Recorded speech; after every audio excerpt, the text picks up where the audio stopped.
सोलापूर न्यूजमध्ये आपल्या सगळ्यांचं स्वागत। मुख्यमंत्री महिला सशक्तीकरण अभियानाअंतर्गत मुख्यमंत्री माझी लाडकी बहीण योजना वचनपूर्ती सोहळा मंगळवार दिनांक 8 ऑक्टोबर 2024 रोजी होम मैदान सोलापूर येथे आयोजित करण्यात आलेला आहे।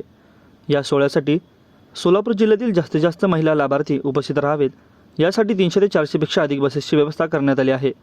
तरी सर्व संबंधित महिला लाभार्थ्यांना या सोहळ्याला उपस्थित राहावे असे आवाहन जिल्हाधिकारी कुमार आशीर्वाद यांनी केले आहे। या सोहळ्यासाठी मुख्यमंत्री एकनाथ शिंदे, उपमुख्यमंत्री देवेंद्र फडणवीस, उपमुख्यमंत्री अजित पवार, महिला व बालविकास मंत्री आदिती तटकरे, जिल्ह्याचे पालकमंत्री चंद्रकांतदादा पाटील हे उपस्थित राहणार आहेत। मंगळवार दिनांक 8 ऑक्टोबर 2024 रोजी सोलापूर शहरातील होम मैदान येथे दुपारी 12:30 वाजता हा कार्यक्रम होणार आहे।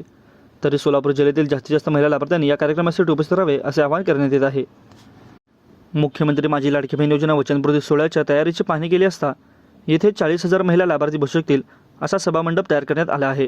तसेच विविध शासकीय योजनांची माहिती देणारे स्टॉलही लावण्यात आले आहेत।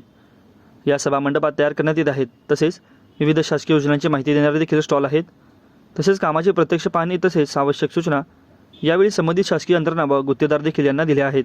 तसेच प्रत्येक तालुक्यात येणाऱ्या बसेससाठी व अन्य वाहनांसाठी पोलीस विभागाच्या वतीने शहरात ठिकठिकाणी तयार केलेल्या पार्किंगची व्यवस्था करण्यात आली आहे। तसेच अन्य वाहनांसाठी पार्किंगची व्यवस्था करण्यात आली आहे। एकाही महिला लाभार्थ्यांना कोणत्याही प्रकारचा त्रास होणार नाही यासाठी प्रशासन प्रयत्नशील असून त्याचा आढावा जिल्हाधिकारी यांनी घेतला आहे। माझं सोलापूर न्यूज या यूट्यूब चॅनलला सबस्क्राईब करा आणि बेल आयकॉन प्रेस करायला विसरू नका।